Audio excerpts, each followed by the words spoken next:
Então, boa noite a todas. Boa noite a todos. Boa noite.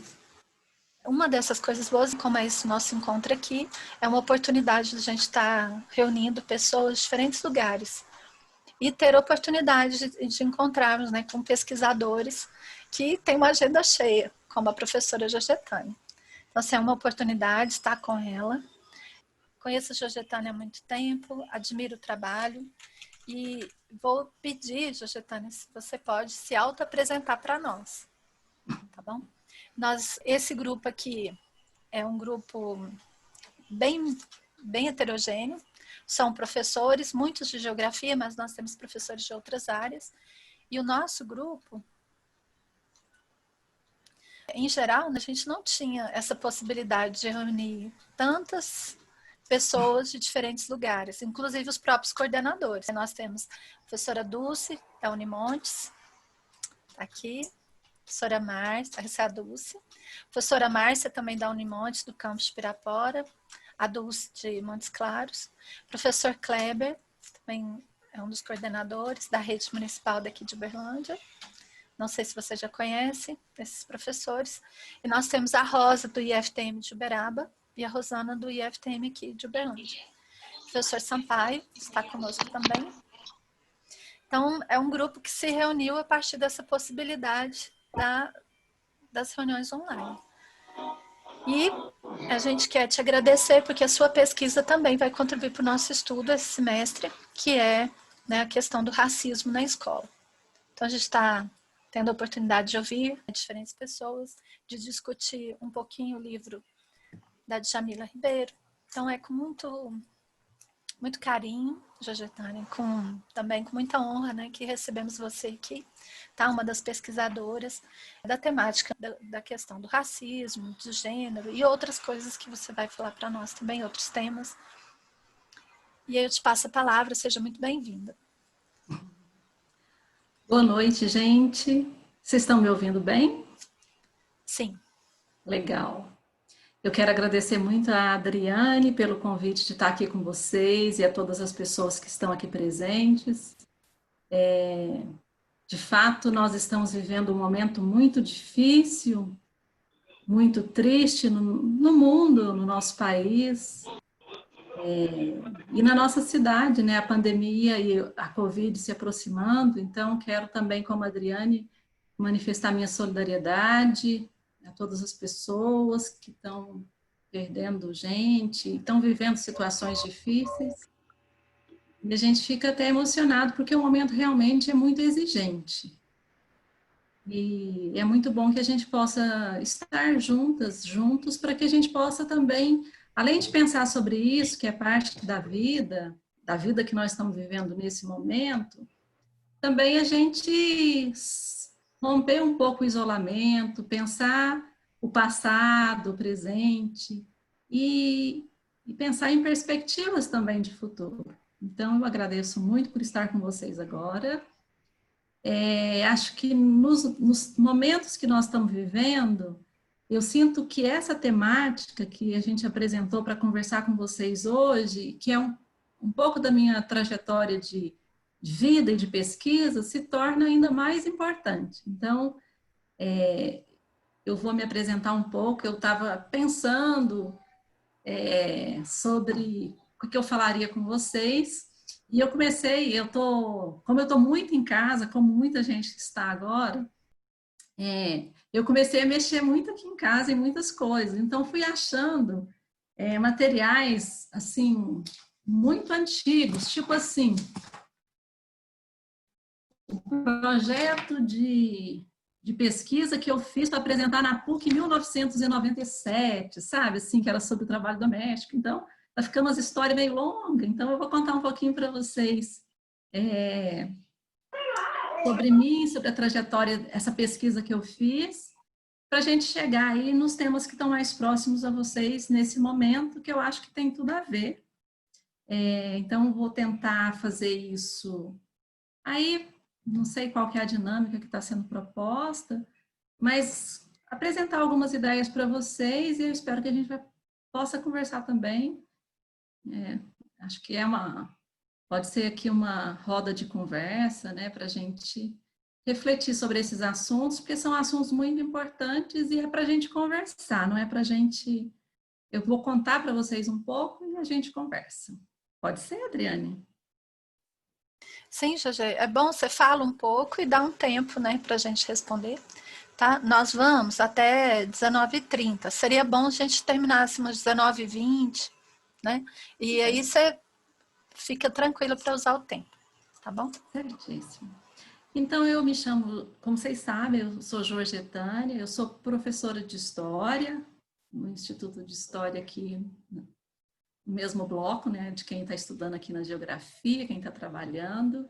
Eu tenho 46 anos, eu sou de Monte Alegre, nasci em Monte Alegre, eu sou mãe e sou amiga da Adriane desde a juventude, assim, quando eu ainda era bem jovem.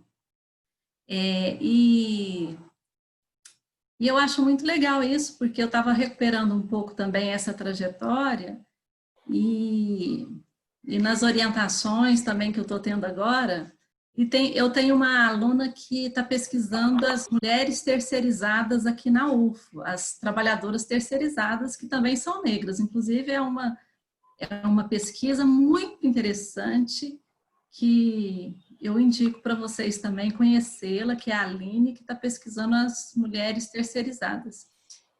E o título do trabalho da Aline é assim, quer saber quem eu sou? É só perguntar de onde eu vim, que é derivado aí de uma música da Tamara Franklin, né?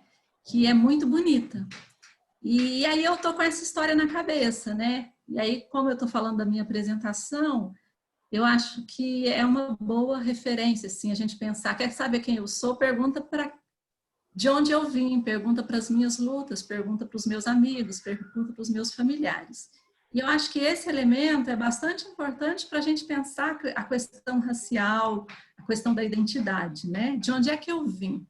Então, hoje a gente vai pensar um pouco aqui juntos e juntas sobre essa trajetória, um pouco dessas marcas que nós temos na história do Brasil em relação à parte da população, que é a população negra, as mulheres, e eu ainda coloquei aí um elemento geracional para a gente pensar, né? Então, para a gente pensar aí a partir de múltiplos fatores, a gente olhar não só a partir de um ponto, mas a partir de múltiplos fatores, que é a ideia da interseccionalidade, que eu vou retomar daqui a pouco. Mas aí a ideia era, então, estava me apresentando, eu vim para Uberlândia no início dos anos 90, eu vim para trabalhar, fui trabalhar nas lojas americanas, e vim com 17 anos, e ao começar a trabalhar nas lojas americanas, foi o ano, estava ali no início dos anos 90, teve o Fora Collor, e também uma coisa que é importante na universidade, que era a posse do reitor Nestor. Então, eu entrei na UF nesse contexto, começando a participar das manifestações e tudo, e fui fazer história. Então, fui fazer história, fui militar nos cursinhos populares, e na história, como eu venho de uma família numerosa, nós éramos 5 irmãs, porque eu perdi uma irmã, infelizmente, em 2012, eu vinha de uma história como todas as mulheres pobres. Então, eu tinha feito trabalho doméstico, trabalhei nas lavouras, e quando eu entro na universidade, eu penso que eu gostaria de estudar um objeto próximo à minha história. Então, eu fui estudar as trabalhadoras domésticas, e aí eu comecei a pesquisar as trabalhadoras domésticas. Eu fui estudar domésticas, e eu estudei domésticas da monografia ao doutorado. Eu estudei história aqui, então, na UFO, e fui fazer mestrado e doutorado na PUC em São Paulo. E eu pensava assim, que eu queria estudar uma história do ponto de vista dos de baixo. Então, eu fui para uma perspectiva da historiografia social inglesa, que vinha pensando que a história, ela estuda os reis, os grandes, os homens, os brancos, e eu queria estudar tem um textinho bem pequenininho na história, não sei, de um autor que se chama Jim Sharp, que fala da história vista de baixo. Então, é assim, para mim que vinha dos movimentos sociais, dos movimentos populares, da pobreza, da cidade pequena, pensar uma história vista de baixo, foi assim, eu me senti bem em casa e fui estudar essas histórias. Só que eu fui estudar a história das trabalhadoras domésticas pensando que esse era um lugar ruim, assim. Pensava assim, doméstica é a pior profissão que tem. E por que eu pensava isso? Porque a minha geração foi uma geração que de alguma maneira negou o trabalho doméstico. Talvez, estou vendo rostinhos mais novos aqui também, eu não sei quanto a vocês, a gente vai poder conversar sobre isso. Mas para nós, para a gente firmar na vida, a gente teve que lutar contra um lugar que era o lugar esperado para a menina pobre. Então, o lugar esperado, nasceu pobre, nasceu mulher pobre, vai ser dona de casa. Então, vai ser mãe. Então, isso ainda é cobrado de todo mundo, de todas as meninas. Mas hoje, eu vejo as meninas, as mulheres mais jovens, feministas, mães, elas já não veem esse espaço só como uma dimensão do castigo, já teve uma modificação. Mas a minha geração teve que esconder os filhos, de alguma maneira, assim. Então, e as que vieram antes de mim tiveram que esconder mais ainda, porque nós vivemos numa sociedade capitalista, e no capitalismo o que é valorizado é o trabalho formal. Inclusive, essa era uma grande discussão da bibliografia sobre o tema do trabalho doméstico. Buscava-se comparar o trabalho doméstico com o trabalho fabril, e nessa comparação, o trabalho doméstico sempre estava perdendo, inclusive perdendo por umas coisas que agora a gente vê que era boa. Falava assim, a bibliografia fala assim, olha, o trabalho doméstico é pior porque são menos horas de trabalho, porque normalmente não é uma jornada das 8 da manhã às 17. E aí as trabalhadoras domésticas começaram a me dizer assim, eu que fui estudar para falar mal, assim, no sentido, olha, coitada dessas mulheres, elas estão trabalhando de domésticas, é um trabalho desvalorizado, elas me diziam assim, olha, eu estou até com um monte de material aqui, mas não dá tempo, então, assim, é só para a gente bater um papo, depois, quem tiver interesse, tem muita coisa, assim, porque é um tema da vida, né?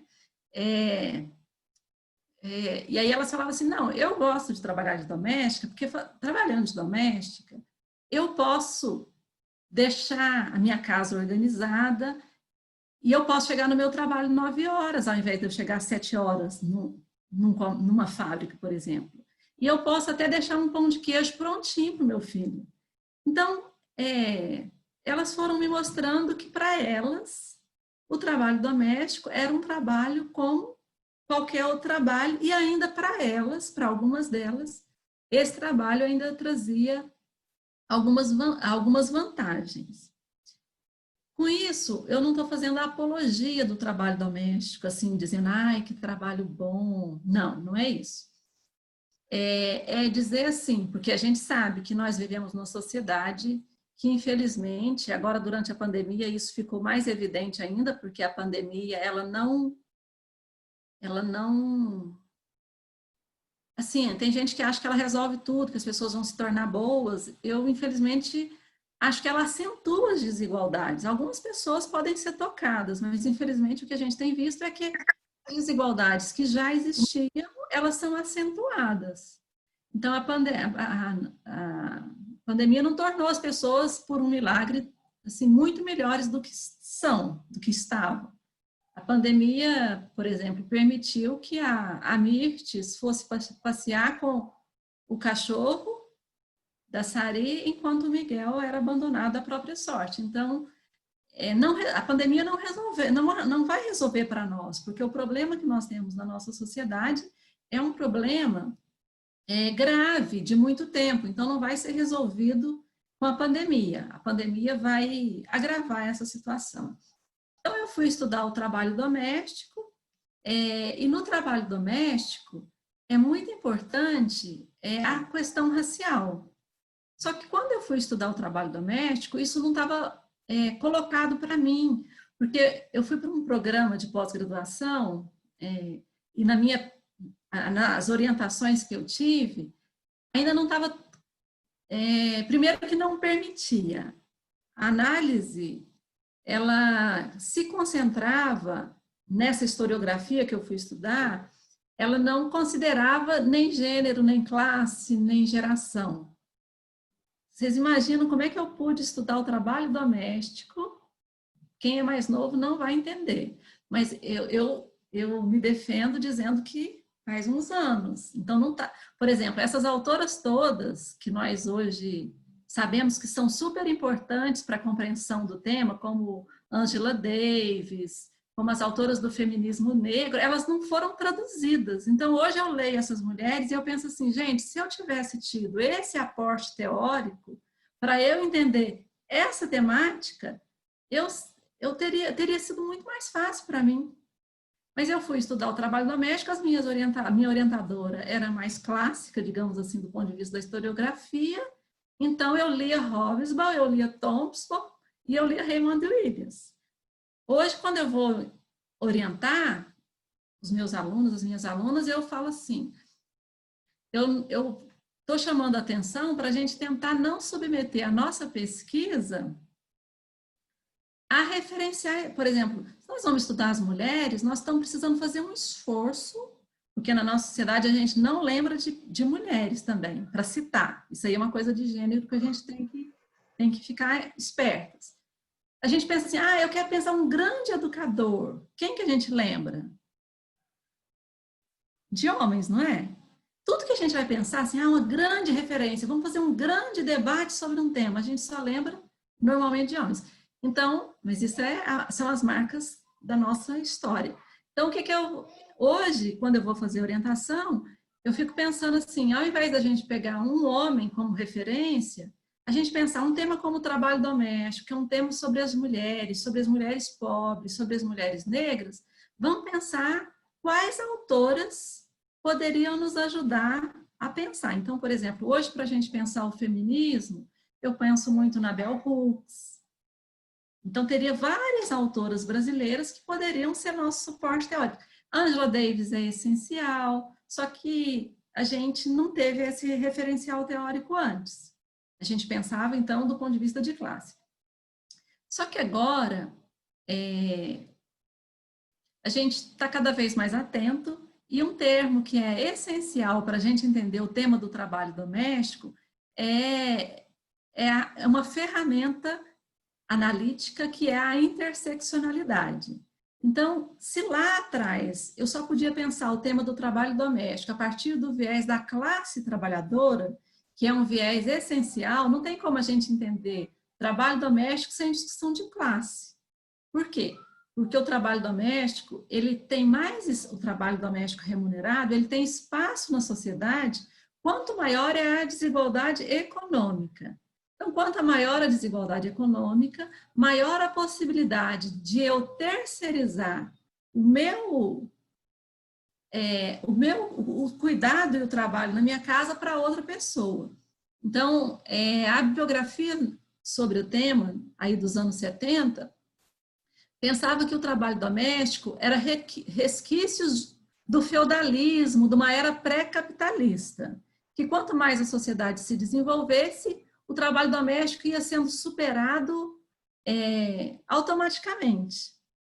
Mas não, o trabalho doméstico, ele é próprio também, o trabalho doméstico remunerado, das sociedades desiguais. Quanto maior a desigualdade, mais eu posso comprar o trabalho de outro na minha casa. Se a diferença de salários não fossem tão grandes de renda, trabalhadores como nós não poderiam contratar outra pessoa, porque todo mundo ganharia mais ou menos igual. Só que como a diferença é muito grande, o trabalho doméstico é a maior profissão do Brasil. Então, para a gente entender o trabalho doméstico, nós temos que dizer que nós temos que pensar do ponto de vista de classe social, uma sociedade dividida em classes, em que alguns têm renda maior, têm meios de produção e outros não têm. E esses que não têm vão vender sua força de trabalho por qualquer preço. nós temos que pensar também do ponto de vista de raça. O trabalho no Brasil, quanto mais pesado é o trabalho, mais preto. Então, essa ideia de que foi construído historicamente, de que preto é preguiçoso, é uma ideia completamente fora da... sem respaldo histórico, assim, não tem... Porque se você vê as imagens da história do Brasil lá atrás, ou a gente vê novela de época, ou na literatura, nas fontes históricas, o branco europeu que aqui chegou, ele não executava. Então, ficou também uma marca na história do Brasil que o trabalho braçal, o trabalho manual, ele ficou para a população de origem negra. Então, nós temos marcas muito profundas na história brasileira, marcas... Brasil, então, um país desigual do ponto de vista da distribuição da renda, um país marcado pelos quase 400 anos de escravização da população negra. Então, quanto mais preto, mais sem direito e mais trabalho pesado. Então, quando a gente pensa assim, as mulheres no Brasil conquistaram o direito de trabalhar nos anos 70, por exemplo. A gente está falando de umas mulheres específicas, muito poucas, inclusive. Porque as mulheres pobres no Brasil sempre trabalharam. É só conversar aí com a avó de você, com a nossa avó. Quem tem vó pode conversar. As mulheres sempre trabalharam, né? Então, essa história de que a gente começou a trabalhar nos anos 70, isso aí nós estamos falando de um tipo de mulher. A mulher dos setores médios, dos setores escolarizados, dos setores altos. A mulher pobre brasileira, ela trabalhava no setor rural, na fazenda. Minha mãe, ela dizia que ela, quando eu nasci, eu era bebê, ela cavou um buraco no chão. Eu não caía, porque ela cavou um buraco no chão, me punha lá dentro, nós éramos 7, né? Eu sou a segunda, e com isso ela tirava leite enquanto eu estava dentro de um buraco. Então, essa mulher mãe, minha mãe, que eu nasci em 1974, ela sempre trabalhou, minha avó sempre trabalhou, a bisavó sempre trabalhou. Então, nós estamos falando, então, que para a gente entender o Brasil, a gente precisa entendê-lo, a gente está propondo entendê-lo a partir dessas dimensões, da desigualdade econômica, da desigualdade racial, 400 anos de escravização. Essas marcas raciais, elas estão muito fortes. No Brasil, o preto, ele ficou relacionado ao ruim. Vocês estão estudando sobre isso, debatendo sobre isso, né? Então, muitas piadas e muitas marcas, tem uma interdição, né? Eu e a Adriane, nós participamos de um grupo que nós éramos vários e várias companheiros e companheiras aí de lutas. Todo mundo estudou, assim, acho que todo mundo estudou. Muita gente virou doutora, né, Adriane? Nós subimos na obra. Então, a universidade pública tem um papel muito importante em relação a isso, né? Se não fosse a universidade pública também, a gente não teria conseguido. Por isso, temos que defender a universidade pública.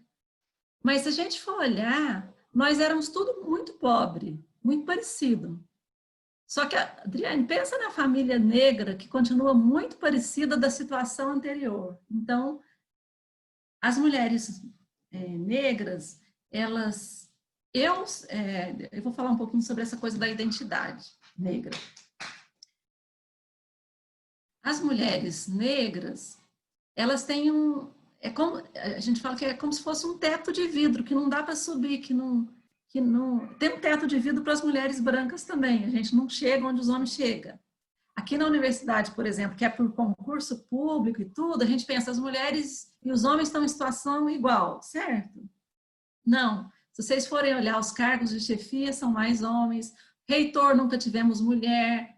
Pró-reitoras, nós não temos. Então, tem aí, parece que é igual. A gente não vai na carreira igual aos homens. Vocês acreditam que a gente não vai ainda igual aos homens? Embora nós sejamos as mais escolarizadas, nós somos as mais escolarizadas. Hoje, nós mulheres, nós somos a maioria desde a educação infantil ao doutorado. A gente está estudando, a gente está mandando ver. Mas por que a gente não vai igual os homens? Primeiro porque eles não, assim, e homens que estão aqui, vocês fiquem tranquilos, porque às vezes vocês acham que eu estou falando assim, contra os homens. Pode parecer, pode ser, mas não é exatamente nada pessoal. Assim,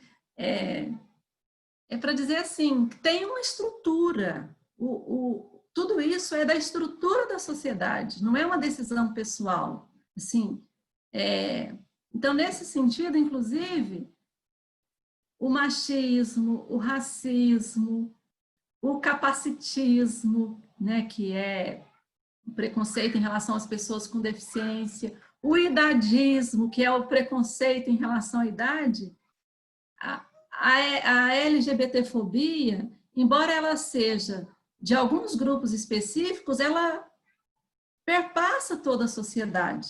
Então, não está fora de nós. Eu que sou uma mãe feminista, formada, bem formada, né, ali no puro Angela Davis, sabe? Tenho marcas do machismo. Então, a gente precisa reconhecer, porque se a gente reconhece, a gente tem que reconhecer e não gostar. É isso, Paulo Freire falava muito isso. Ele fala que a gente, um dia, tem que encontrar, cada vez mais a gente tem que procurar encontrar, aproximar o que a gente defende do que a gente pratica. Mas isso é um projeto. E essa contradição que está na sociedade não é nossa especificamente. Por exemplo, não tem nem jeito da gente viver nessa sociedade totalmente coerente. Não que eu esteja defendendo a incoerência, mas é só para a gente saber que é da sociedade, a gente precisa olhar e às vezes a gente não vê e a gente precisa ter essa abertura e pedir para os amigos da gente, por exemplo. Então, como eu estou falando como feminista, às vezes as pessoas se ofendem, mas ao invés de ofender, a pessoa pode falar, nossa, será que a Georgetânia está falando sobre isso? Do mesmo jeito, sobre a questão racial. Fala, não sou racista. Mas às vezes você vê alguém na rua e porque é negro, você não sabe, mas no seu inconsciente foi plantada a ideia de que negro tem mais negro preso, então é porque eles não prestam. Foi plantado, é social. E a gente precisa buscar essas referências históricas para que a gente saiba que isso foi uma construção aí racista, uma construção machista, para que a gente possa se livrar dela. Então, no trabalho doméstico, isso é muito presente. O trabalho doméstico é um trabalho marcado por essa dimensão de classe, então, da pobreza, das periferias, é um trabalho marcado por essa dimensão de raça, quanto mais preto, mais pesado, e aí as minhas depoentes, elas falavam assim, uma vez, eu não estou lendo aqui o chat, se precisar de eu ler alguma coisa, Adriane, você me avisa, tá? Porque perdi o óculos na faxina, mas eu consigo ler, eu só não estou olhando. A trabalhadora falava assim, eu fiz todo esse trabalho com depoimentos orais, então fui estudar a história vista de baixo a partir dos depoimentos dessas mulheres. E elas falavam assim, olha, eu fui procurar um emprego, e aí eu cheguei, a patroa falou assim, a Joyce me contou isso, era um trabalho na Copa, ela falou assim, para mim, a patroa falou assim, na Copa eu não tenho, mas se você quiser, eu tenho na cozinha. Então, havia toda uma gradação, toda uma construção de que quanto mais preto, mais pesado. Então, a mulher negra, preta, retinta, para onde que ela... Qual que é o lugar da mulher preta? Tem toda uma construção no nosso imaginário, mas não só no imaginário, mas na vida real. É a tia Anastácia. É aquela pessoa, inclusive de Montes Claros, a Rosana estudou, né, as representações das domésticas, nas novelas, na novela, esqueci o nome da novela agora, mas que falava sobre as domésticas, e vai trabalhar. O trabalho da Rosana, aí de Montes Claros, é um trabalho belíssimo. Eu fui da banca dela, é um trabalho muito bonito, aprendi muito com a Rosana. Então, tem toda uma construção. Essa mulher doméstica, na representação sobre ela, mas na vida concreta, é uma mulher pobre, é uma mulher negra. Vocês podem ver, inclusive, nas novelas que estão repetindo aí, essa mulher, ela não vai ter família própria, ela vai viver no quartinho de despejo, como nossa maravilhosa Carolina de Jesus escreveu, que inclusive é uma das autoras que, não sei se vocês estão atrás dela, mas temos que estudar Carolina de Jesus, que foi traduzida para diversas línguas e o Brasil não deu o valor devido, é aqui da nossa região. E é isso. O lugar da mulher pobre é doméstica. Então, tem uma marca aí de classe, a mulher negra. Nós somos as mulheres trabalhadoras domésticas, são próximo de 7 milhões de mulheres. A maioria é negra, a maioria não tem carteira assinada, a maioria faz o trabalho na casa dos outros e não tem quem faz o trabalho para ela. Então, com isso, para eu não esticar demais, eu quero dizer para vocês assim, que a gente, então... e tem mais uma marca, que é a questão geracional. Na nossa sociedade, esse trabalho ele foi desvalorizado, ninguém queria fazê-lo. Nós mesmos, na academia, no movimento social, na historiografia, foi também um tema incômodo, porque era um trabalho que, para as feministas brancas desenvolverem a sua militância política, assim como nós, professoras universitárias, muitas vezes, para a gente desenvolver o nosso trabalho, como no nosso país não tem políticas públicas de assistência, não tem creche em tempo integral, não tem quem cuida das pessoas idosas, não tem restaurantes públicos, não tem lavanderias públicas. O trabalho doméstico é todo na casa. E ele, em geral, é na casa, nas costas de algumas pessoas especificamente. É por isso que durante a pandemia, minha solidariedade aí a todas as mulheres, não é nada contra os homens, mas as professoras, elas estão, gente, nós estamos tudo surtada na yoga, porque se para os homens está difícil, eu sei que está difícil para todo mundo, gente, não está fácil para ninguém não, está difícil, mas as mulheres, historicamente, elas têm um papel que foi ensinado para nós, que nós somos responsáveis pela saúde da família, nós somos responsáveis pela alimentação da família, nós somos responsáveis pela segurança emocional da família. E nós estamos responsáveis por uma coisa muito difícil de garantir nesse momento. Eu aqui em casa, a gente tem uma tabelinha, a gente divide o trabalho, a gente está tentando. Gente que nunca tinha lavado um banheiro, está entrando no banheiro, estamos na luta. Só que isso são marcas históricas, isso não são coisas que nós vamos resolver agora. Por exemplo, tem uma coisa também que eu aprendi com as trabalhadoras que eu entrevistei. Elas falavam assim, eu não deixo meu marido fazer as compras porque ele não sabe escolher o tomate. Então, é um lugar de poder também. As mulheres pobres, elas... E as mulheres em geral, às vezes... As mulheres, às vezes, só recebiam alguma forma de atenção à medida em que davam trabalho. Então, esse é um poder das mulheres também. E a gente tem que tomar cuidado com esse poder. E a gente fala assim, nossa, eu faço tão bem, eu cozinho tão bem. Vocês já viram, algumas mães nossas falam assim, a cozinha é minha, eu não deixo ninguém entrar na minha cozinha. E isso é muito cômodo. Então, a gente tem que tomar uns cuidados, assim. Quando eu era criança, lá em Monte Alegre, tinha cisterna.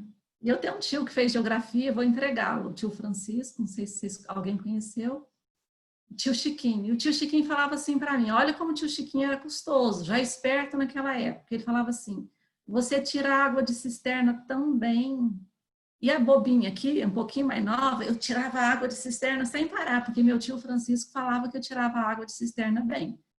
Olha como eu era boba. E continuo boba. Hoje em dia, às vezes, a pessoa fala, nossa, Georgetânia, coordena essa reunião, você coordena a reunião tão bem. Às vezes, a gente acaba acreditando nisso, sai coordenando reunião. Então, a gente tem que tomar cuidado, porque na nossa sociedade, nós mulheres, muitas vezes, a gente faz muita coisa bem, a gente desenvolveu essa polivalência. Ah, o homem não dá conta de fazer várias coisas ao mesmo tempo, e aí a gente vai e dá. A gente administra a máquina, a cozinha, e isso está sobrecarregando as mulheres. E depois nós somos as pessoas chatas, as pessoas desagradáveis, mas estudos científicos, porque ciência é importante. As mulheres têm menos horas de lazer, os homens têm peladas, os homens têm pescaria. Eu admiro, acho que é uma coisa para a gente copiar. Eu tenho amigos que jogam futebol às terças. É bom, gente, deve ser ótimo, não é? Encontra com os amigos, toma uma cerveja, fala o que quer. Eu não estou falando que os homens não têm que ter o futebol às terças. Olha, gente, esse negócio do futebol para os homens é uma coisa maravilhosa. Eu queria ter um trem assim, sabe? Assim, meu filho aqui assiste o futebol na quarta, assiste o futebol no sábado, assiste o futebol no domingo. No outro dia tem um assunto do futebol. Isso deve ser uma maravilha. E nós, mulheres, o que a gente faz para a gente... E foi desenvolvido também, tem muita coisa, assim, foi desenvolvida a ideia de que para a gente ser feliz a gente precisa de homem, então as mulheres, às vezes, para o homem, nós vivemos uma sociedade que não gosta das mulheres, gosta dos homens, então nada do que nós somos é bom, ah, nosso cabelo está crespo, é ruim, nosso cabelo está liso, é ruim, nós estamos gorda, nós estamos magra, magra demais, gorda demais, alta demais, baixa demais. Os cabelos dos homens ficam brancos. Aí, ó, o Sampaio, como é que tá? Tá barba branca, tá charmoso. É assim que a gente fala, não é? A mulher, se ela não pinta o cabelo, a Adriane tá charmosa também. Mas, em geral, tem uma cobrança externa. E tudo a ver com o capitalismo. Nós, agora, na pandemia, por exemplo, eu tava pintando o cabelo. Tava pintando há muito tempo que eu pinto cabelo, de quanto é cor. Agora, faz 6 meses que eu não pinto. Descobri que tem uns cabelo branco aqui. Mas falei, gente, eu tava gastando o meu dinheiro por quase nada.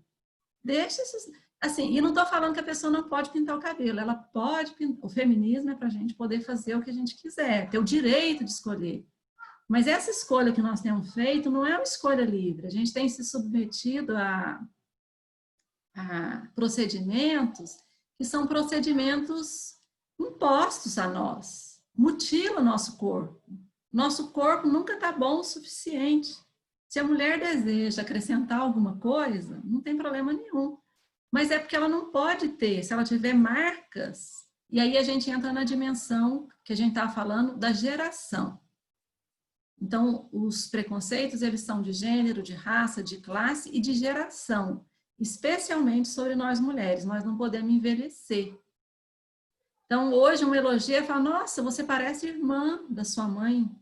Entendeu?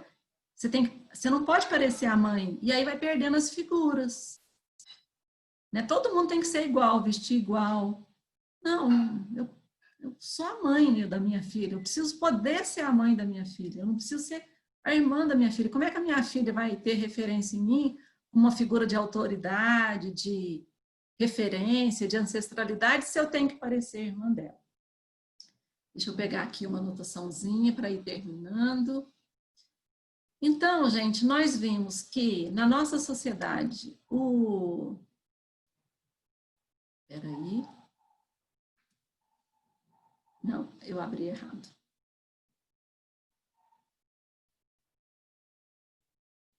Nós vimos que na nossa sociedade,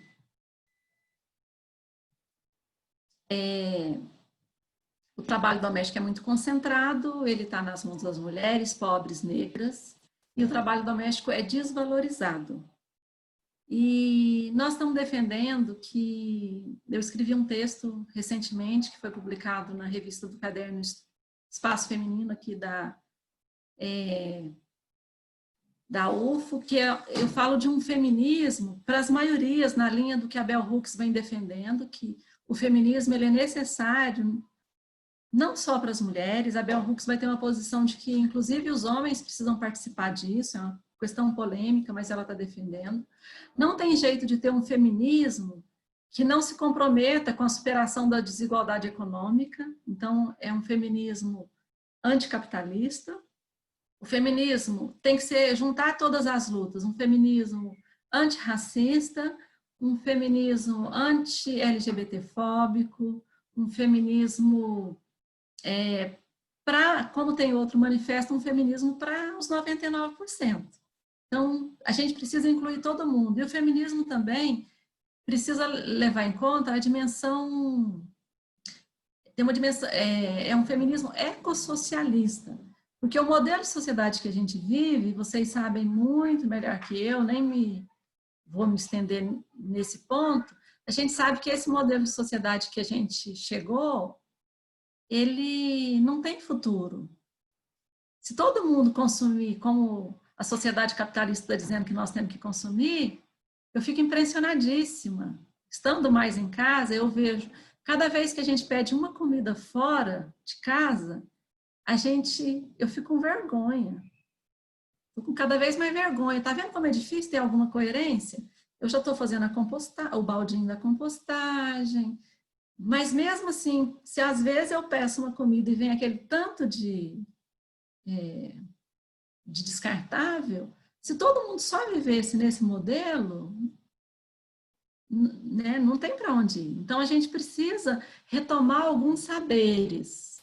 Não é assim, achar que a gente não pode, que a gente tem que, assim, fazer tudo muito certo. Eu acho que a gente tem que buscar essa coerência, evitar ao máximo que a gente puder. Mas, como essa contradição não é nossa, é do sistema, a gente tem que lutar para mudar o sistema, senão a gente vai continuar. A gente pode até fazer muito esforço e não chegar a um resultado. Então, o que eu estou pensando para o momento, nesse texto que eu apresentei, é um feminismo para todas nós, por minha mãe, por mim e pela minha mãe. E eu agora estou acrescentando a minha filha, porque eu falei para vocês no início que a gente teve uma formação que era para cuidar dos outros. Então, com a nossa mãe, a gente aprendeu a cuidar.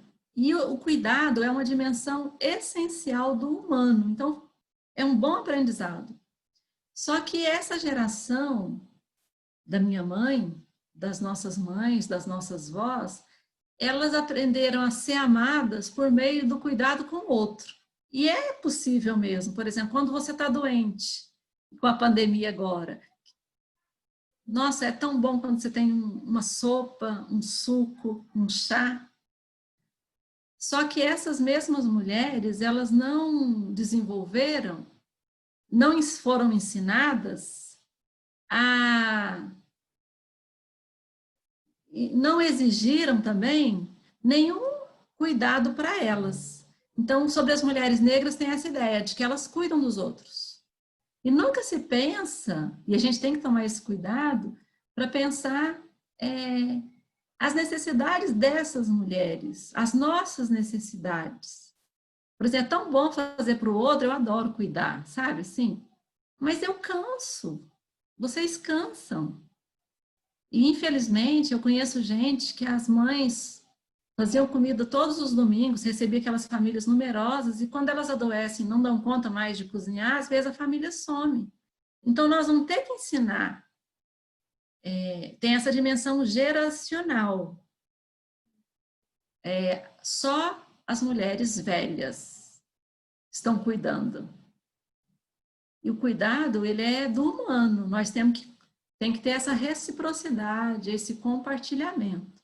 Então, tem um texto que se chama Revolução dos Cuidados, colocar o cuidado no centro. Nós temos que tirar o capital do centro e nós temos que colocar o cuidado no centro. Então, ficar em casa, cuidar dos filhos, das filhas, cuidar da própria alimentação, das plantas, dos animais, plantar alguma coisinha, desenvolver hortas comunitárias. Está aí a saída que eu vejo. O capital não tem saída, a crise econômica vai acentuar.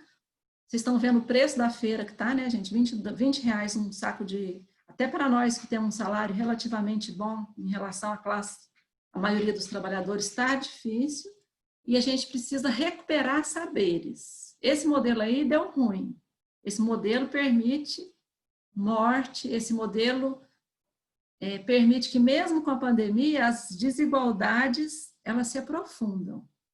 Nós temos que recuperar saberes, prazeres. Às vezes a gente fica aí no iFood 1 hora discutindo o que a gente vai pedir. Até a gente pedir, se a gente recuperar esse saber, a gente já cozinhou.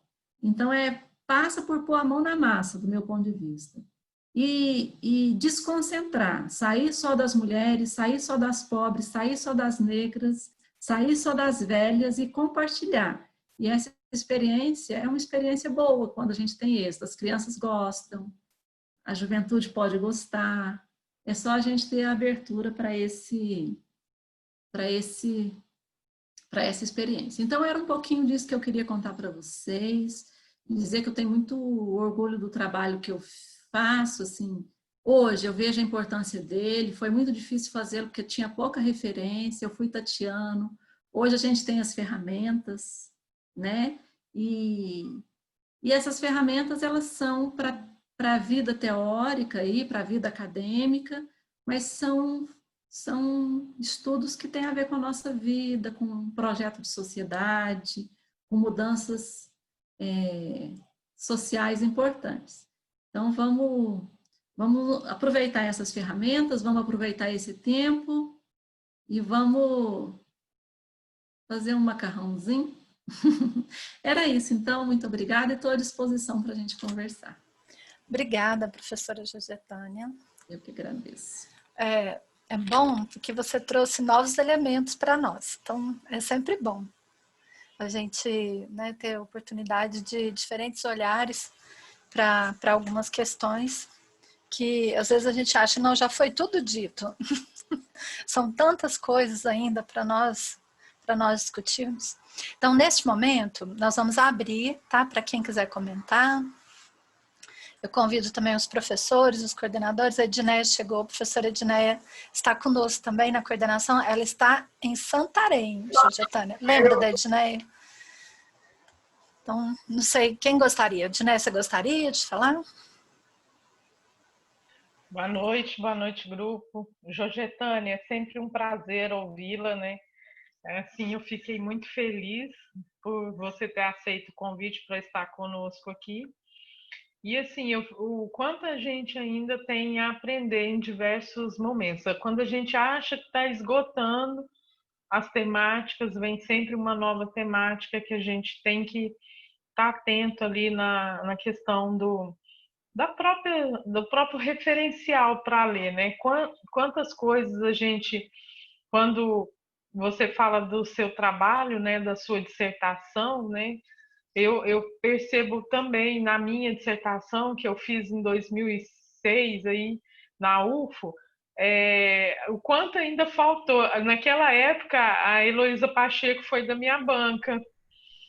E assim, o quanto hoje eu leio os referenciais acerca da temática que eu discuti e penso, por que não tinha lá naquele momento que para a gente ampliar e discutir e fortalecer ainda mais todas essas questões.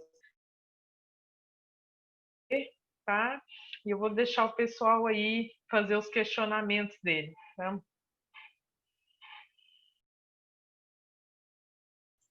Obrigada, Edneia. Alguém gostaria? Oi, Adriane, eu posso falar? Boa noite. Pode. Vamos deixar a Fernanda Lamanes primeiro? Fernanda, depois você.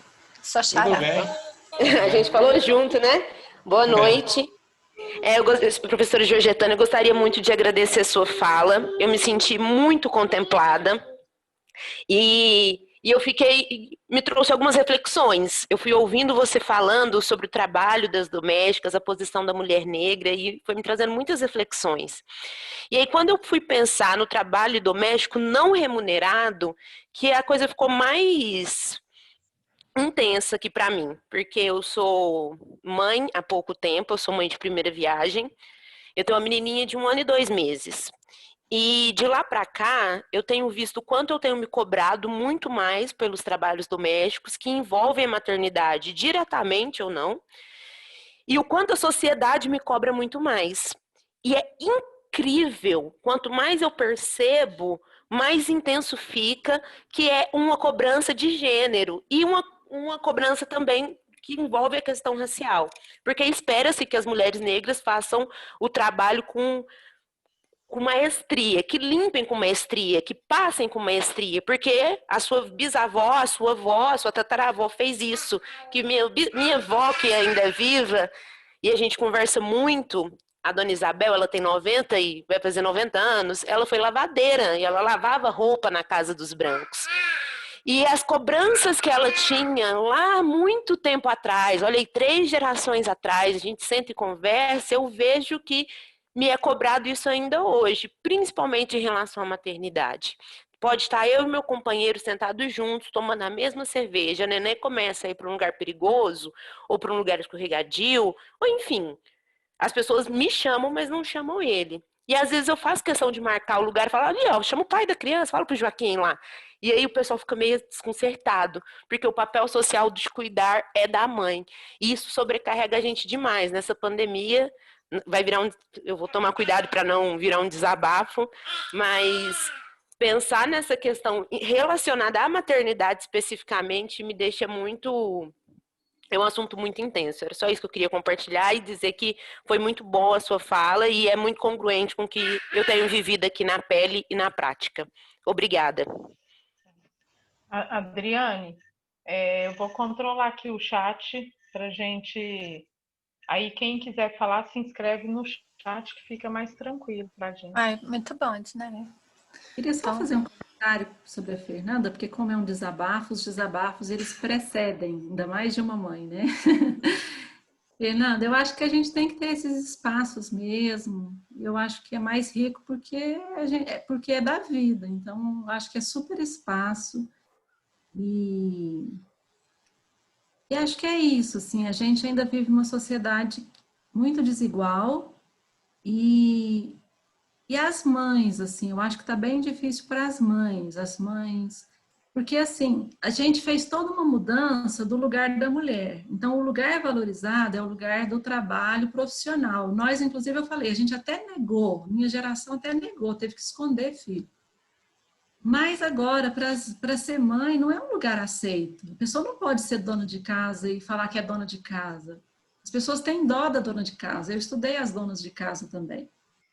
E a sociedade não é gentil com as mulheres. Eu fico pensando assim, às vezes quando eu estava amamentando, e amamentar dá uma fome, e às vezes tem companheiros que já entenderam, isso faz muitos anos que eu amamentei, né? Mas a maioria não entende que a mulher também tá tensa, tá desgastada, acordou à noite, também precisa ser cuidada. Então, acho que a gente precisa avançar muito, inclusive ter políticas, né? Por exemplo, nas reitorias, das mulheres, por exemplo, a gente tem muitas mulheres que vêm sozinhas, a universidade atrai muitas meninas, muitas mulheres, vêm sozinhas, vêm com seus filhos, ou têm filhos aqui, filhas. Não tem apoio, nós precisamos ter apoio. Nós precisamos incentivar a maternidade, assim, não é incentivar a maternidade, mas apoiar as mães. Cada um tem filho se quiser ou não, mas apoiar para que as mães possam ficar mais seguras, serem menos cobradas. Está muito pesado mesmo. Mas estamos com você, viu? Firma que... E também contar com essas redes, porque eu acho que o que vai vir de bom vem também, ao mesmo tempo que nós estamos sobrecarregadas, gente, tenham certeza, tem um problema, procure uma mulher.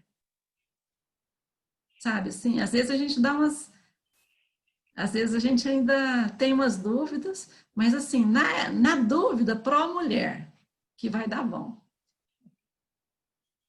Obrigada, José. Eu vou passar para o Fernando. Isso, é o Fernando, depois tem inscrição do Marcos, do Erivelto, Beatriz e Dulce. Aí eu passo para você, Edné, que aí você vai controlando. Isso. Tá bom, pessoal, Fernando. boa noite a todos e todas. Quero agradecer demais pela fala da Georgetânia. Todo mundo está me ouvindo? Tá tranquilo? E, assim, a fala da Georgetânia me fez lembrar de, assim, do cotidiano da gente, né? Como que nós temos que avançar muito. Eu vou dar minha contribuição como homem, né? E eu penso que eu tenho que avançar muito nessas questões e devagar vou aprendendo com as mulheres, e muito, e a gente aprende a cada dia. E nós estamos na rodinha de amigos, conversando, tal, um pergunta, outro, né, outro fala, responde, e me perguntaram se eu ajudo a minha esposa. Você ajuda a sua esposa, Fernanda? Eu falei, eu não ajudo a minha esposa, não.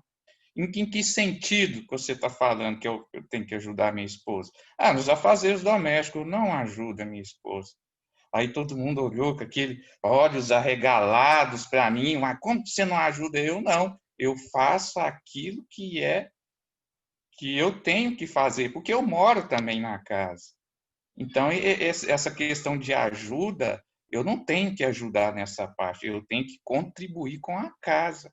Ajuda, eu vou ajudar ela, como ela é professora também, vou ajudar ela a escrever alguma coisa, ou preparar uma aula, isso é ajuda. Agora, afazeres domésticos, isso não é ajuda. Eu faço aquilo que eu tenho que contribuir, que eu sou obrigado a contribuir, porque eu moro na casa.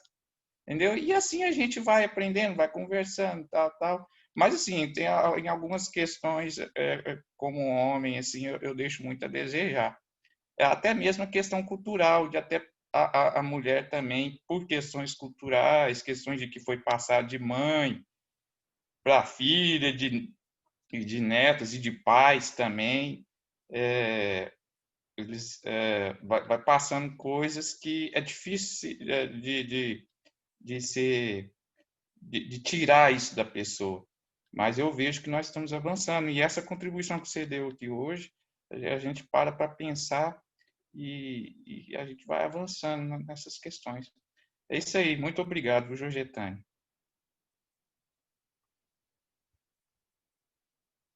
Nós vamos ouvir todos ou já vou comentando? Acho que podemos ouvir, né? Ou não? Você que sabe. Se você preferir ouvir todos, Eu vou ouvir gente... mais então, porque eu sou meio falante. Então tá bom. Marcos Mendes, você gostaria de colocar a sua fala aí? Oi? Ou você gostaria de conversar com a Georgetânia? Você colocou no chat, mas eu te pergunto, Não? você gostaria de falar? Eu só coloquei aqui, eu queria parabenizar ela pelos estudos dela voltados, né, com a visão de baixo para cima, né, porque a maioria são o contrário, então eu achei interessante essa parte aí, né, dar novas possibilidades. Era só isso mesmo, só parabenizar ela. Tá bom, então. Obrigada, Marcos. Na, Erivelto.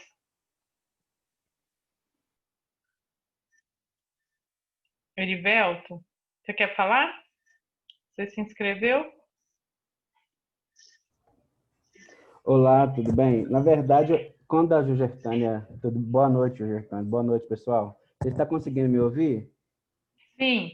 Então, quando a Georgetânia foi falando da questão, né, do trabalho doméstico e tal, lá no início do chat, no início da fala dela, eu comentei que eu trabalhei com uma professora que ela preferiu largar a docência e trabalhar de diarista.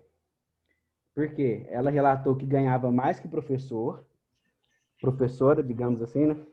Mais que professora, e tinha facilidade de controlar, de planejar o tempo dela de forma diária. Então, ela viu que ela conseguia estar mais tempo com os filhos, né? E ela fazia a diária dela quando os filhos estavam na escola, porque ela, negra, mãe solteira, ela achou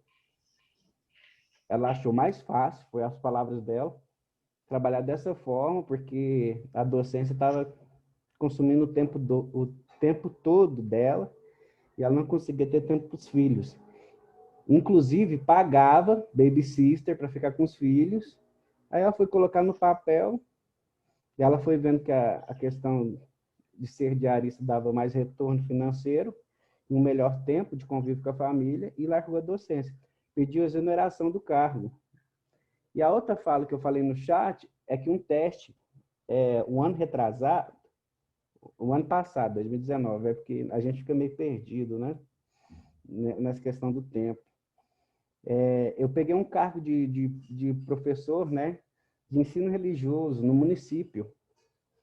E eu sempre tento trabalhar com essas temáticas, né, desde o início do ano. Né? A supervisão até fica assim, mas não, você tem que trabalhar em novembro. Opa, quê? Né? Aí eu mostro a lei 10.639 e tal, 11.645. Olha aqui, ó. Vamos estudar aqui. Para ter respaldo, por que eu fico trabalhando taxativamente nessa temática. E aí, teve uma brincadeira que eu aprendi junto com o NEAB, na verdade, é uma dinâmica das bonecas. Outro comentário que eu fiz, né? Tem a boneca branca e a boneca negra, né? E vai perguntando para os alunos, no meu caso, eu fui perguntando para os alunos, qual boneca que você parece? Qual que é a boneca mais bonita? Na verdade, eu começo, qual que é a boneca mais bonita? Qual que é a boneca mais feia, né? Fazendo essas perguntas. E no final, o que eu fiquei impressionado é que quando pergunta qual é a boneca que você parece, né? O aluno não, e as alunas, né? Fala aluno de modo geral, porque a gente é machista, fica acostumado, quando fala, né? No plural, a gente fala alunos, né? Quando tem professora e professor, a gente fala professor, né? É complicado. A gente sempre coloca o plural no masculino.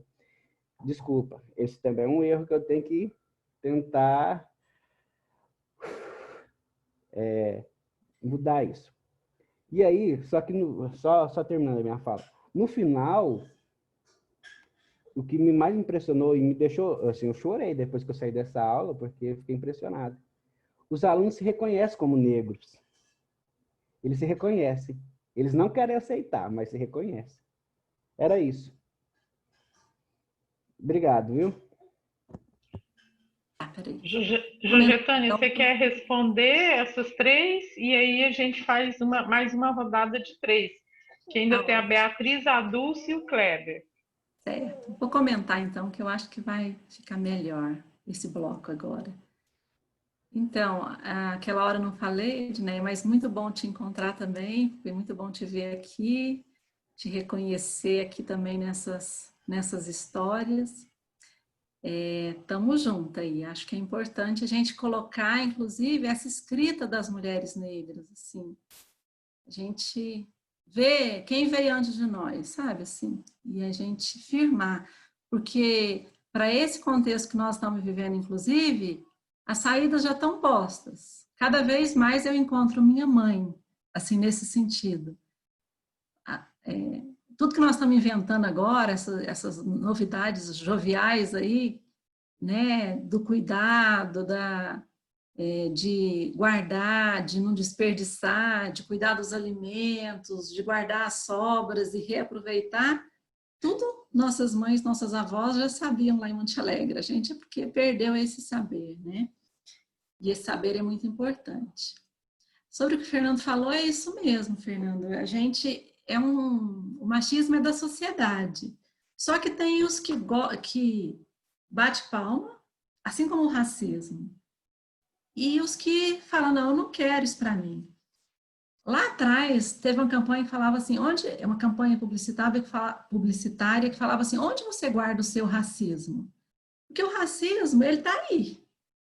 A gente, às vezes, guarda ele bem escondidinho. E o Paulo Freire fala assim que a gente tem que aprender a pensar certo. Porque se a gente não pensar certo, uma hora a gente põe para fora. E nós precisamos de uma formação que combata o racismo, que combata o machismo. A gente não pode ficar só com medo de falar o nosso racismo, o nosso machismo, a nossa LGBTfobia. A gente precisa, como a nossa cabeça foi formada nessa matriz, ela está aqui conosco.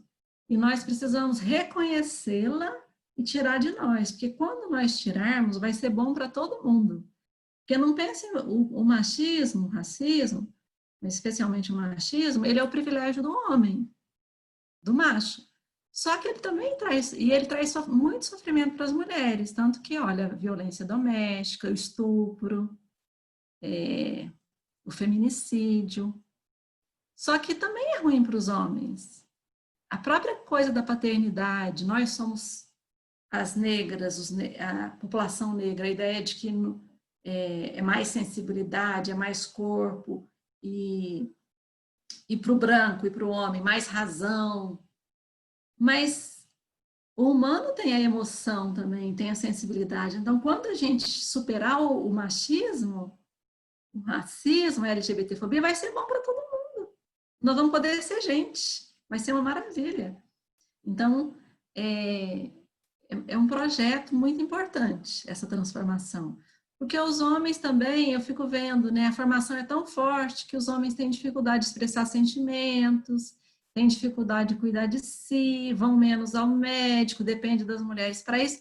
Tanto que, meninos, a expectativa de um homem cai muito, cai quase 10 anos se ele não casa. Por causa disso, porque não se cuidam. A expectativa da mulher diminui quase 10 anos quando se casa, vocês acreditam? Então, demografia fala, se você quer viver mais, mulher, mantenha-se solteira. Homem, você quer viver mais? Mantenha-se casado. Elza Bercó, a autora que fala sobre a demografia. Então, nós temos que superar o machismo, esse machismo que está no homem, que é do homem, que privilegia o homem, mas que nós mulheres, às vezes, reproduzimos por não termos as informações, por termos acostumado, e falar, meu marido não dá conta de comprar o tomate, aí eu que tenho que comprar. Aqui em casa eu estou reproduzindo no seguinte sentido. Eu moro com a minha filha e com o meu filho, né? Eu acho que só eu que sei limpar as coisas para não entrar o Covid aqui. Então eu limpo. Mas, gente, vamos respirar, e mais gente dá conta de aprender a cuidar disso. Então, eu acho que é isso. Se a gente superar o machismo, vai ser bom para todo mundo. O Erivelton colocou aí essa coisa da paternidade, né? Sempre esperar cobrado mais das mulheres. Mas tem estudos também mostrando que os meninos negros na escola pública são os mais excluídos. Inclusive, uma companheira nossa, que a Olenir orientou, chamada Mavi Consuelo, estudou aqui. Tem duas coisas muito ruins sobre a questão racial e educacional. Nas creches, as crianças negras, elas não ganham colo, vocês acreditam? Elas choram e elas ganham muito menos colo que as crianças brancas. E os meninos negros reprovam muito mais, porque no início do ano, aqui em Uberlândia, já se marca quem vai reprovar e quem vai ser promovido. Então, a gente precisa superar o racismo. Porque o racismo fixa a pessoa num lugar. E as pessoas precisam várias potencialidades, então é muito bom que a gente possa superar isso. Mas eram esses meus comentários, agradeço muito os comentários de vocês também, a gente segue aqui nessa roda. E não é ajuda mesmo, não, é trabalho coletivo, né, de todo mundo. Isso. Agora, a Beatriz. Beatriz. Oi, boa noite, gente. Boa noite, hoje, Tânia. Pegando o gancho de algumas coisas que já foram levantadas aqui e somando esse seu conhecimento assim, sobre a questão histórica e sociológica das domésticas no Brasil, eu fiquei pensando assim, né? Quando a gente fala em relação étnico-racial, o termo já coloca uma questão, né? Relação tem sempre, no mínimo, 2 polos. Então, ela inclui, no caso brasileiro, o polo branco e o polo negro. No mínimo, esses 2, né? E daí da gente lembrar que a branquitude não é um valor universal, então ela também é construída, assim como a masculinidade é construída também, a heterossexualidade, enfim, as normas, né, não partem de algo universal, enquanto o resto é o segundo sexo, a segunda cor, etc. Daí eu fiquei pensando muito nessa questão das domésticas, algo que, na verdade, eu já penso bastante no cotidiano, né? Que qual que é a diferença nesse lugar da doméstica negra e da doméstica branca? Porque me parece que, assim, quando uma doméstica é branca, talvez, assim, seja, role uma empatia maior, ou talvez um choque, pensando que aquilo não seria o lugar dela, de pessoa branca, exercendo um trabalho braçal subalterno, enquanto a pessoa negra, ao se dizer fazendo um trabalho mais braçal, não surpreende, não gera tanta empatia, você não se pergunta, nossa, o que levou aquela pessoa a estar ali? Porque é uma questão assim, já se pensa historicamente que aquele é o lugar dela, então não há nenhuma surpresa, né? Que é o que a gente falou agora, assim, tipo, do lugar, sei lá, de um menino negro numa escola, sabe? O que choca a gente e o que não choca.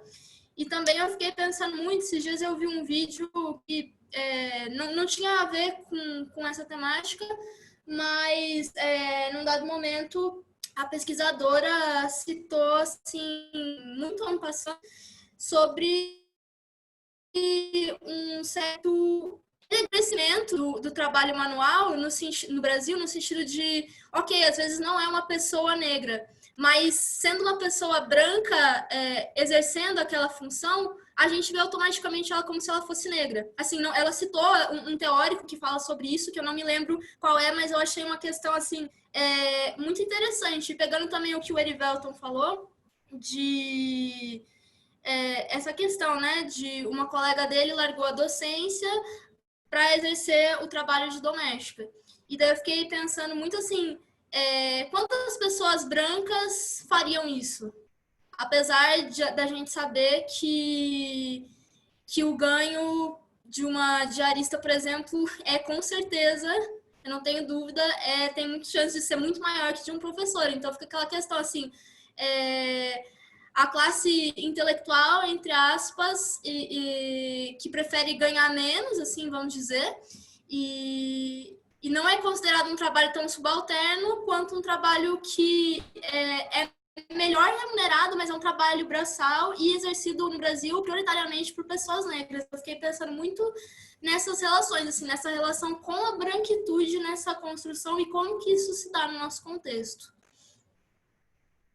Eu vou tentar responder, porque é uma pergunta difícil, né? Tô brincando, assim, é um comentário. Mais longo, né, Jorgetânia? Não, é difícil mesmo, mas vamos conversar com a Beatriz. Nessa banca que eu estava, da minha aluna Aline, ela veio com uma pegada, com uma batida bem forte em relação à branquitude, e aí as pessoas da banca falaram com ela assim, sobre o que significava a branquitude, né? Se é uma coisa pertencente a todos os brancos, né? Ou se é um específico, um pensamento de superioridade, né? Das pessoas que é de branco, mas não necessariamente de todas as pessoas brancas, né? E é aquilo que eu estava falando anteriormente, né? Assim, que de fato é um privilégio dos brancos, mas não necessariamente assumido por todas as pessoas brancas, né? Sobre o que você está falando em relação às domésticas, eu acho que você tem razão, sim. Como eu falei anteriormente, essas questões, elas não estavam postas lá quando eu fui fazer a pesquisa, mas depois elas passaram a me acompanhar. E, de fato, tem uma coisa só em relação ao status mesmo. É um trabalho, no Brasil, o trabalho manual, o trabalho pesado, ele ficou, como eu falei, quanto mais pesado, mais ligado, assim, por exemplo, à limpeza. Pensa num país sem esgoto, por exemplo. Então, tem todo um conjunto de tarefas de limpeza da casa. Então, quanto mais pesado, mais ligado aos excrementos, à sujeira, mais trabalho de pessoas negras. Então, ficou essa marca muito forte. E aí, a pessoa pobre, branca, vai procurar ter um outro tipo de trabalho. Às vezes, tão mal remunerado quanto. Uma pessoa que trabalha no comércio de Uberlândia, por exemplo, nos call centers, ou mesmo no setor varejista aí, no comércio, ela ganha pouco também. Só que o status do trabalho doméstico, ele já foi muito ruim. até ali para os anos 70, para você ser doméstica, você tinha que passar pela delegacia. Para tirar, sabe assim, trabalho doméstico, ele se assimilava com coisas fora da lei. Então, você tinha que pegar uma ficha corrida. Até hoje tem muito essa coisa do roubo, essa ideia da doméstica relacionada à prostituição, assédio, sempre localizado na mulher, no sujeito trabalhador, e não no assediador, no homem, na família que abusa e estupra. Então, eu acho que tem a ver com status, sim. E às vezes, as pessoas, quanto mais negro, mais pesado. Então, para algumas funções específicas, as mulheres negras. E acho que faz sentido, sim, o que você está me colocando. Mas, assim, eu fiquei pensando, dentre a classe de empregadas domésticas, como que elas se reconhecem racialmente? Elas veem algum tipo de divisão dentre domésticas brancas e domésticas negras, por exemplo, ou de outras categorias sociais que possam estar em jogo? Quando eu estava pesquisando,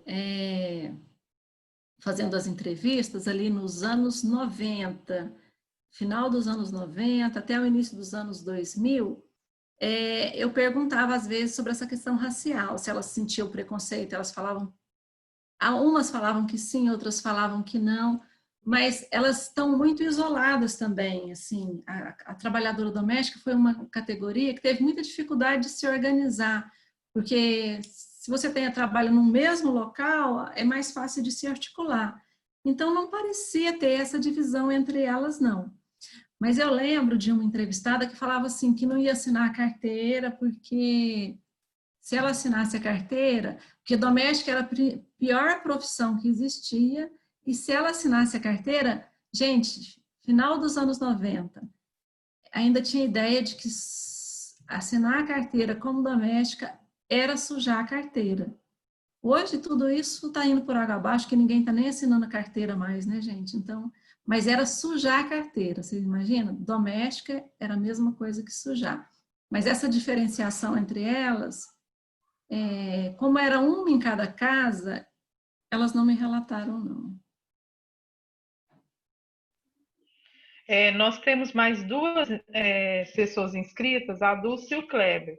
Aí, como nós temos esses dois grupos, né, a Adriana te explicou, aí a gente, então, encerra na intervenção do Kleber, tá?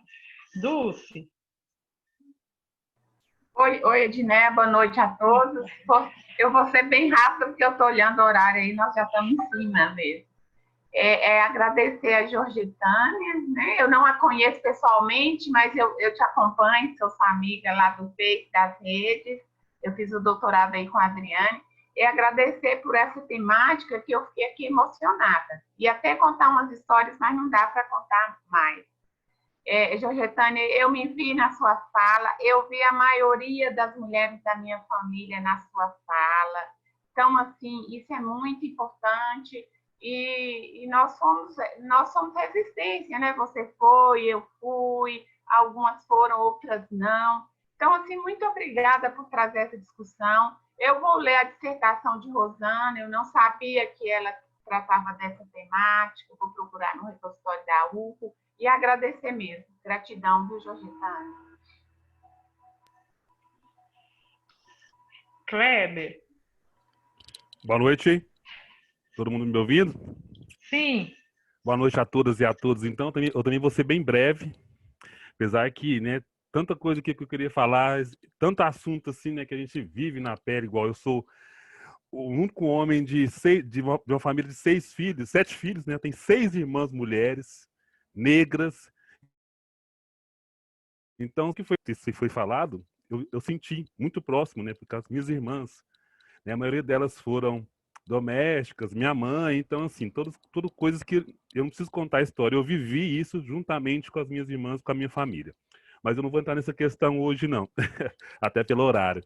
Eu vou pegar um pouco da fala do Fernando Dias. Eu também me identifiquei muito com a fala dele, quando ele falou em questão de ajudar a esposa nos trabalhos domésticos.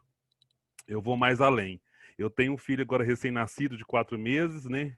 E essa questão também vem sempre para mim, a questão de ajudar a minha esposa a olhar a criança, criar o menino, né? Eu falo, não, eu não tenho que ajudar ninguém, não. O filho não é só dela, né? É nosso filho. Porque eu acordo de madrugada, eu dou uma madeira e muitas outras coisas assim. Eu ajudo realmente, eu não ajudo, eu crio juntamente com ela o nosso filho. Então a gente tem que começar conosco mesmo. Eu mesmo sou homem, o Fernando, a Luê, tem muito mais homens aqui no grupo, né? A gente tem que começar em casa, lutar contra esse machismo que é da sociedade, contra o racismo que é da sociedade, que a gente tem que começar em casa, eu comigo mesmo, né? E assim por diante, para a gente tentar externar isso para fora e tentar amenizar essa situação. Mais ou menos é isso mesmo que eu queria colocar hoje, só nessas questões que eu me identifico, Fernando. E assim, professora Georgetânia, um prazer ouvi-la, tá? Esses assuntos assim me deixam a cabeça quente. Eu gosto muito de estar conversando, falando mais. Professora Adriane, eu acho que a gente precisa aumentar esse prazo dessa nossa aula, porque não está dando para a gente poder falar, conversar. Mas no mais é isso. Muito obrigado, gente, Georgetânia e todo mundo aí. Um abração.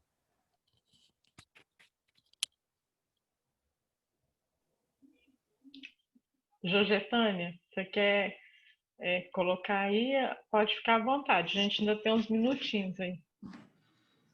Não, eu só quero agradecer muito, dizer que eu não sabia muito bem como é que era e a gente está nessa correria aí da vida e na vida doméstica intensa também.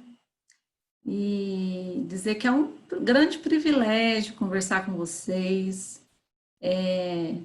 Vou enviar para a Adriane, para que ela compartilhe com vocês esse pequeno texto que eu falei que está na revista, mas talvez uns outros 2 pequenos textos de coluna, assim, bem sintético, com algumas ideias. Me colocar à disposição para seguir refletindo com vocês. Eu acho que tem muita coisa que a gente está aprendendo, como eu falei para vocês. Eu estudei, aprendi muitas coisas com essas histórias que eu estudei, mas a gente não tinha uma referência teórica do próprio movimento negro e uma perspectiva que ajudasse a pensar. Então, hoje eu fico vendo a riqueza que é as possibilidades analíticas do tema do trabalho doméstico, como ele é central para o feminismo e para a discussão antirracista, e como a gente conversou pouco sobre isso, porque a gente não queria conversar. A gente não queria conversar sobre o racismo, como se a gente não falasse sobre raça, o racismo fosse desaparecer, né? A gente não quer falar sobre o trabalho doméstico, porque às vezes a gente vai falar e a gente vai ver que não está igual, e a gente vai se sentir culpado. Não é questão de culpa pessoal, gente. Sabe? Não é assim, eu estou além. Não é pessoal. É uma estrutura. Então, claro que a gente tem que ir buscando mudar as estruturas, mas como diz o ditado africano, né? É preciso uma aldeia para educar uma criança. Por isso que antigamente talvez era mais, assim, tinha algumas facilidades também para educar, porque era uma educação comunitária. A Adriane está ajudando a educar, né? Agora, para a mãe, individual, sozinha, educar é muito difícil.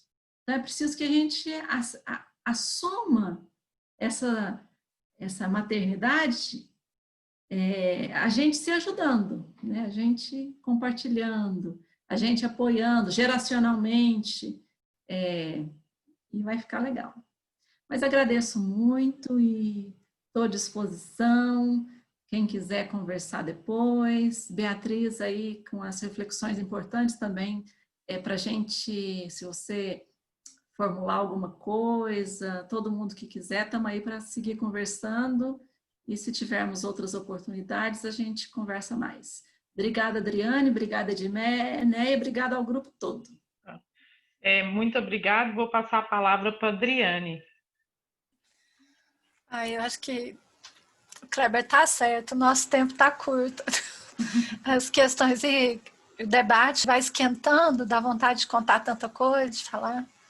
Mas isso é um bom sinal também, não é, Jojitânia? Significa que o tema que interessa a todos. Isso é muito bom. É um tema que mexe conosco, então nos provoca, nos faz refletir sobre coisas que não pensávamos. Isso é muito bom, né? Para nós que estamos falando, melhor ainda. Que você falou? Adriane. Me ajuda a pensar também. Sim. Adriane, eu consegui localizar o trabalho da Rosana, coloquei ele aí no chat para quem interessar. Olha que beleza. Muito bom, né, gente? Tanta coisa pra gente. E são temas, à medida que os temas vão chegando, que a gente vai se sentindo mais à vontade, ou com vontade mesmo de estudar, isso é muito bom. Bom, professora Jojotânia, um prazer tê-la recebida aqui, né, ter passado um pedacinho dessa noite com você. A gente precisa aproveitar mais, então a gente precisa combinar que nós vamos convidá-la novamente, quem sabe para discutir mais um pouco, né, sobre algumas das questões que você coloca. Até para nós, como você disse, o feminismo não é só para as mulheres, é para nós todos. E nós temos que, inclusive, discutir essas questões. São muitas para a gente trazer para um outro momento também. Então, te agradecer, Jojotânia. Eu sei que a agenda da Jojotânia é muito cheia, né, de compromissos, mas foi muito bom você ter tirado esse tempo para estar conosco. Muito bom. Prazer, alegria e privilégio meu. Obrigada, gente. Obrigada, Adriane. Obrigada, Total. Até a próxima. Até, tchau, José. Obrigada. Obrigada. E eu agradeço a todas e todos também que participaram conosco.